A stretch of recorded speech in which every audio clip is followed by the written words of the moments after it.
झन् पानी पर्यो, बाढी आउँछ, साडी आउँछ, के भने आज चाहिँ हामी कहाँ जान लागिरहेको छ भन्दाखेरि हामी आज सुन्दरी जल जान लागिरहेको छौँ। सुन्दरी जलमा अब कतिको पानी छ हेरी अनि हाम्रो हिजोको भ्लगमा हामीले साइन्स मोडिफाई गरेको थियो। यो कुकुर के हो, किन पुग्यो सो यस्तो कुकुरहरू चाहिँ बस्नुपर्छ हामी। यो कुकुरले गर्दाखेरि एकचोटि एक्सिडेन्ट पनि भएको थियो, ठ्याक्क घरतिरै एउटा कुकुरले एक्सिडेन्ट भएको थियो। सो जात्रा यहाँतिर पुरै नेवारी टोलमा पुरै जात्रा छ अब माथि पनि। अनि अब हामी यहाँबाट आरएस भाइको रिसोर्ट गएर आरएस भाइलाई उठाएर अनि आरएस भाइलाई उठाएर हामी सिधै सुन्दरी जल जानेवाला छौँ।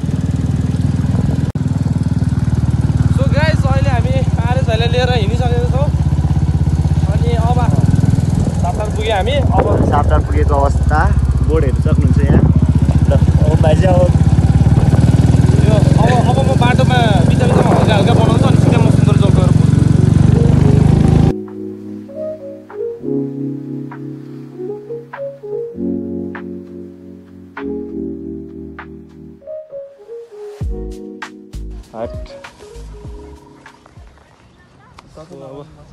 यो हो झन्डा पार्क चाहिँ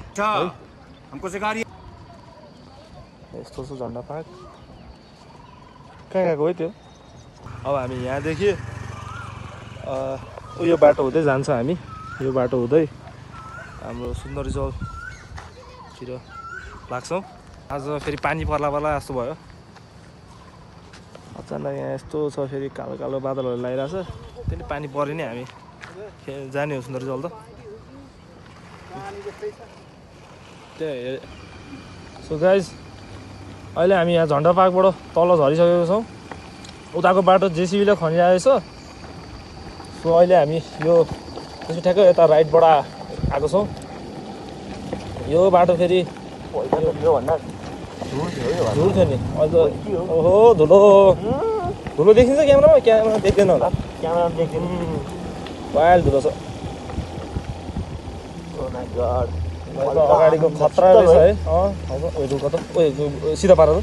सो अहिले चाहिँ हामी एउटा रोशन दाई पनि आउनुहुन्छ अरे। आरएस भाइले भर्खर कल गरेर बोलाउनु भएको थियो, घर यहीँ बाटोमै पर्छ होइन। अनि रोशन दाईलाई लिएर अनि हामी जान्छौँ सँगै। कति जानुहुन्छ हामी?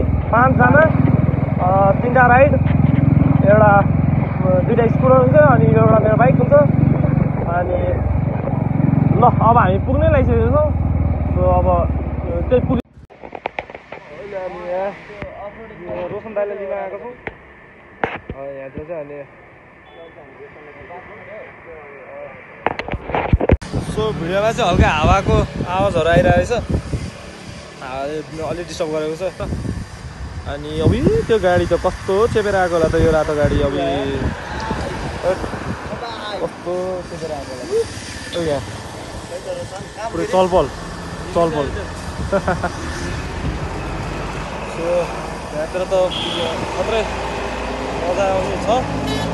आजको घरमा मोबाइल मजा आउनेवाला छ। आरएस भाइ सेन्टी किन छ? आरएस भाइ के भयो तिमीलाई? पौडी खेल्न पाउँदैन अब पानी पर्न लागिसक्यो। के हुन्छ र पानी परेर? के हुन्छ? बाढीले लग्छ। त्यस्तो बाढी आउने गरी आउँछ र? हावाले लग्ला त हो त्यो त उसलाई पो लाग्ला। के भयो? अलिक ठिकै छ है, युट्युबमा चाहिँ नभए खोइ पानी पऱ्यो त हो। एकछिन पानी पऱ्यो, अब हामीलाई गाह्रो पर्छ। के गर्नु होला अब? त खासै टाढा चाहिँ छैन, पौडी खेल्न पानी पर्यो। खासै टाढा छैन।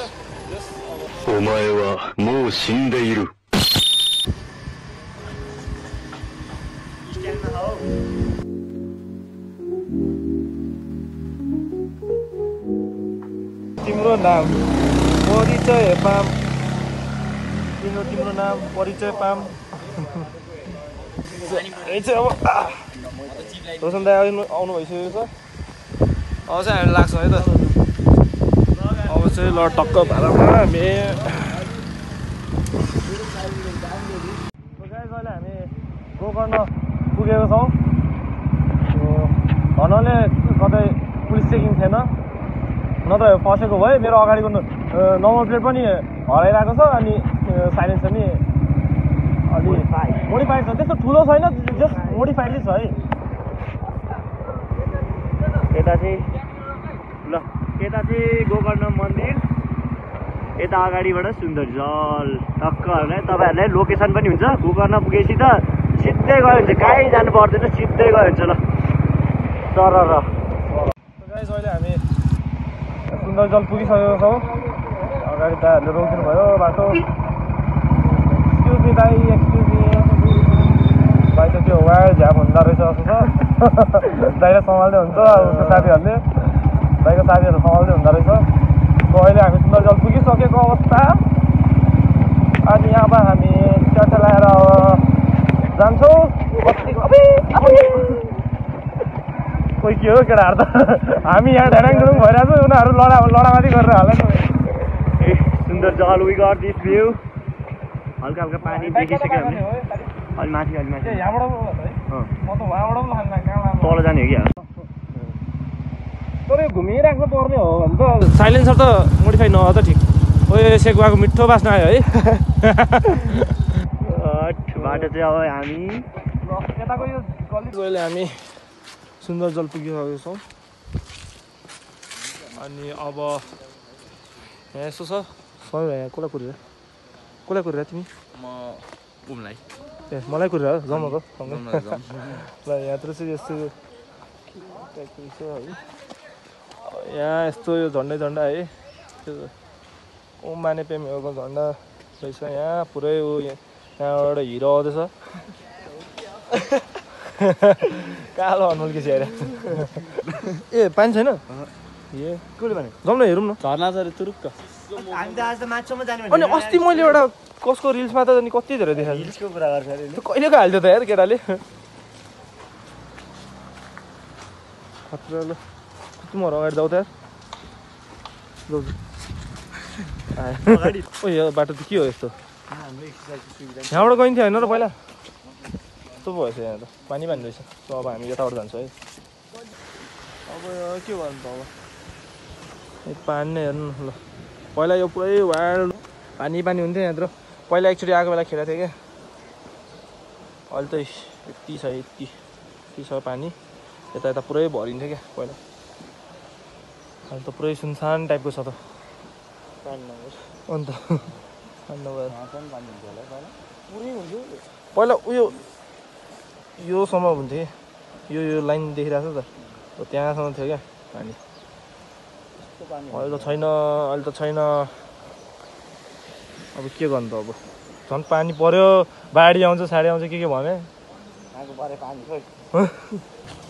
सहिले हाम्रो प्लान क्यान्सल भयो स्विमिङ गर्ने।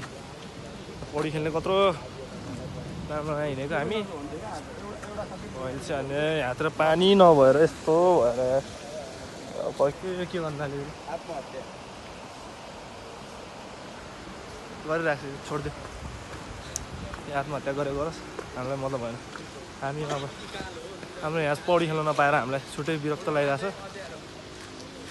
अब असार साउन हुन्छ पौडी खेल्न यस्तो लङतिर जाँदा हुन्छ जस्तो लाग्छ। लङ चाहिँ कस्तो भन्दा सिस्नेरीतिर जानुपर्छ। अब बिदा भइहाल्यो क्या हाम्रो। ए है 6 महिना बिदा छ नि त। 6 महिना बिदा खाल्डो खनिराख्नुपर्छ जस्तो यतातिर। गङ्गटा जाने गङ्गटा नि पाउनु छोड्यो होला अहिले त। त्यहाँ आएर साइले के को हतार भइरहेको कुद्दै रोशन दाइले चाहिँ हामीले स्कुटर यहीँ राख्नु भएको रहेछ। अहिले स्कुटर उहाँ पारिरहेको छ।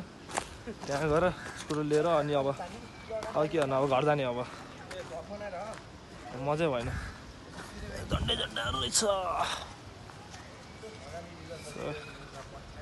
यता हातसात दुखिसक्यो मोबाइल पक्रेर।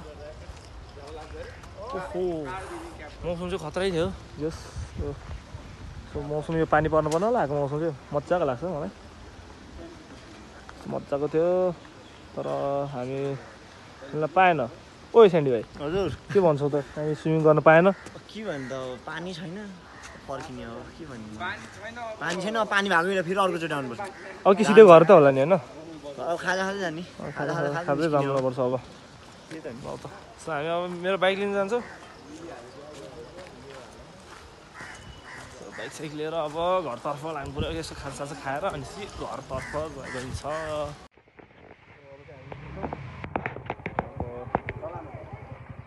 यति हो भ्लग अब अब हामी खाजा खान्छौँ अनि घर जान्छौँ यही हो ल म बसाइदिछु है के भएन ल हेर्नु न त अहिले हाम्रो प्लान क्यान्सल भएर अब हामी घर फर्किनु जाँदैछौँ आरिस भएर